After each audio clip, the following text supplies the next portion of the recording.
Today's Nelson Mandela Lecture to be delivered by former United States President Barack Obama. And just on a side note, so many people writing in asking us, can we just go down? Are there still tickets available? The answer to that is no, do not go there. If you don't have a ticket, if you are not a part of those that have already bought or been invited, you won't be allowed in. So do not even try. That's what the message that we're receiving is. Now, many that are attending the lecture include people from Howard University that honoured Madiba in 1994 with an honorary degree, and Senator Michael Bowen Mitchell, who is also a member of the Maryland South Africa Sister State Program, is here, and he's in studio to chat to us a little bit. Senator, it's so lovely to have you. Welcome. And a wonderful good morning to you. Thank you. It's an honor to be here, to see what the winds of freedom have produced, have come across this continent. And here I am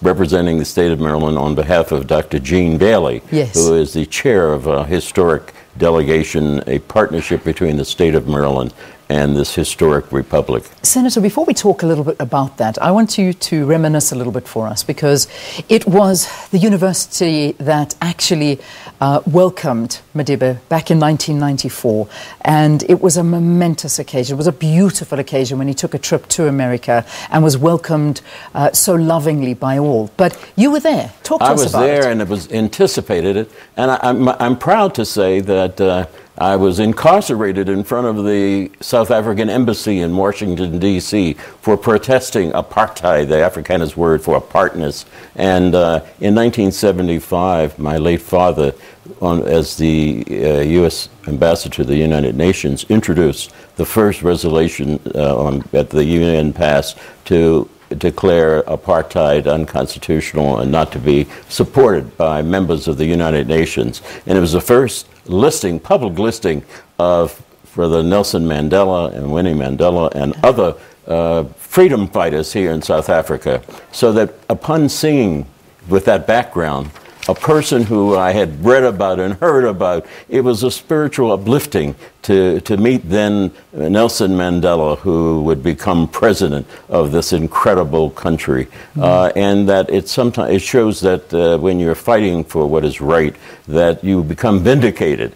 And it was when I clasped hands with the president, it just gave me an uplift, my shoulders reared back, and to recognize his quest for freedom it resulted in millions of people and babies yet unborn being able to taste a bit of freedom that the abolition of that abhorrent system brought about with his release from Robben Island. Yeah, and all these years later to be here celebrating what would have been his 100th birthday tomorrow. I mean, this is the centenary celebrations, an entire year dedicated to him, his legacy, and what he stands for.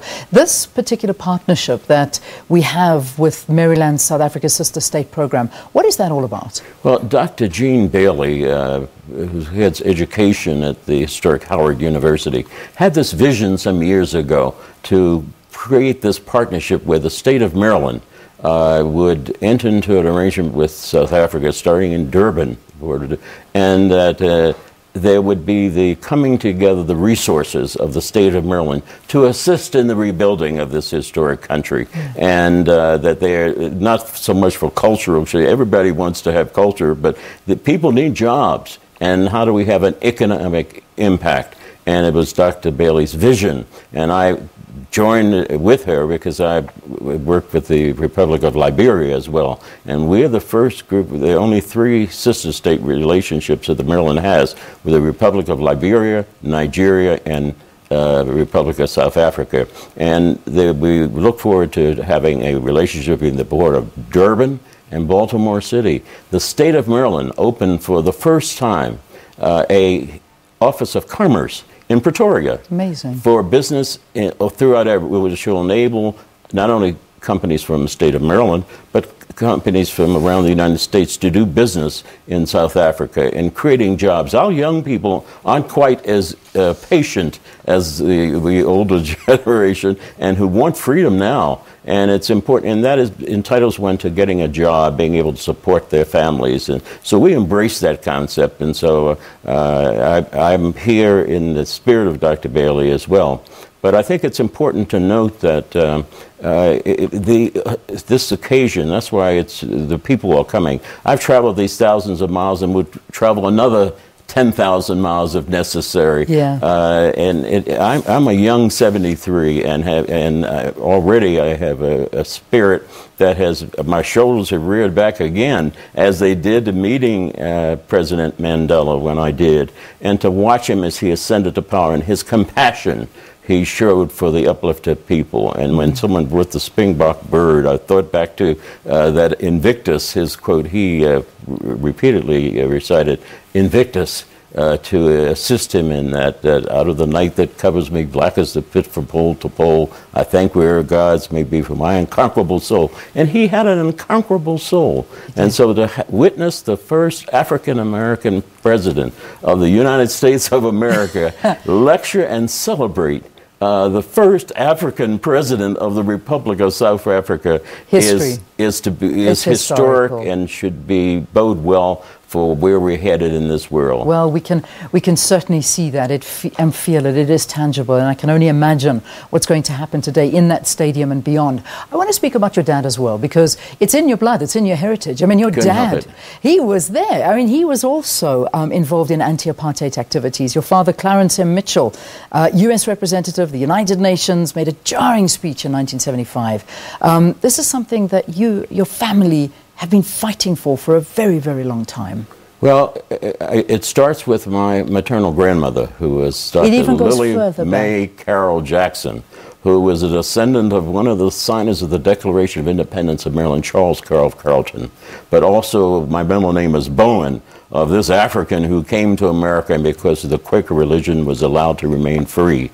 And so then the Bowen line were never caught up in the bits of slavery. On the Carroll side we were, but she was the longtime president of the NAACP in Baltimore, Maryland for 35 years and assisted in the education of Thurgood Marshall, who became the first African-American to the Supreme Court. My father, Clarence M. Mitchell, Jr., was affectionately known as the 101st Senator. He was responsible for the 1957, 64, 65 Voting Rights Act, and 1968 Open Housing Law. And he came from very humble beginnings, as President Mandela did, but thought this urging to, as we had a form of apartheid in the United States through racial segregation, and he wasn't going to take it. And it was imbued in me, and my late mother, Juanita Jackson Mitchell, was the first African woman to practice law in the state of Maryland. And so I knew women were just as equal almost from birth.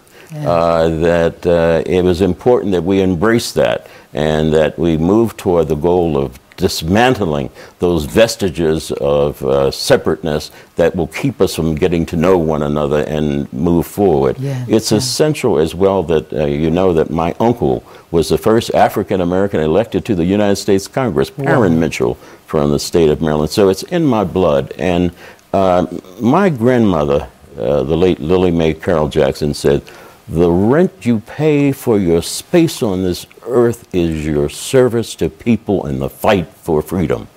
And that's what I heard from birth. So I knew I had an obligation. And once you get a superior education, don't segregate yourself into intelligentsia for you, but give back.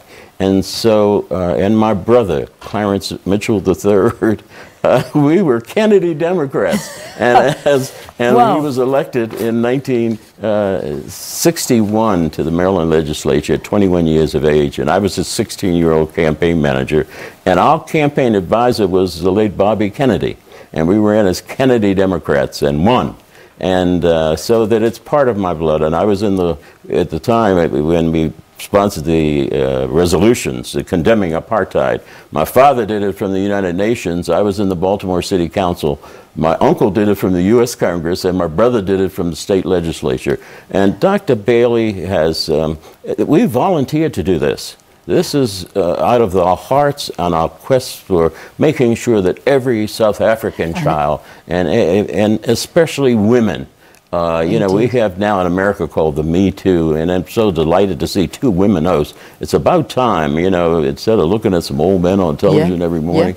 I have 3 daughters, And so I take this very seriously, and that every woman has a right to participate. And that's caught up in this whole celebration with President Mandela's 100th birthday. Yes. And that's what President Obama has espoused throughout his. He had Condoleezza Rice as his first woman security advisor. Exactly. So exactly. this is the spirit we must embrace. This coming together. And keep it all alive. Senator, I want to keep you here all morning and talk to you, but I'm not allowed to because we have another guest coming up on the program. But just to be able to listen to a bit of your wisdom has been incredible. And we thank you for being here. And we thank you for you and your family and for what you have done for the fight for freedom in this world. Thank you. And if I might just close as an old hymn that I recited to President Mandela when I first met him. It was written by a gentleman from the Eastern Shore of Maryland. It went, harder yet may be the fight, often wrong may yield to might. Wickedness a while may reign, Satan's cause may seem to gain, but there's a God above who rules with hand of power and heart of love. And if we're right, he'll fight our battle, and we shall have freedom someday. Amen. God bless you. Ben, God bless you too. Senator, thank you very, very much. Senator Michael Bowen Mitchell is a member of the Maryland, South Africa Sister State Program. He is here in the country to do, among other things, but also attend this Barack Obama lecture that will be given in the name of Nelson Mandela. Let's take a break. We've got a final segment after this. Do stay tuned.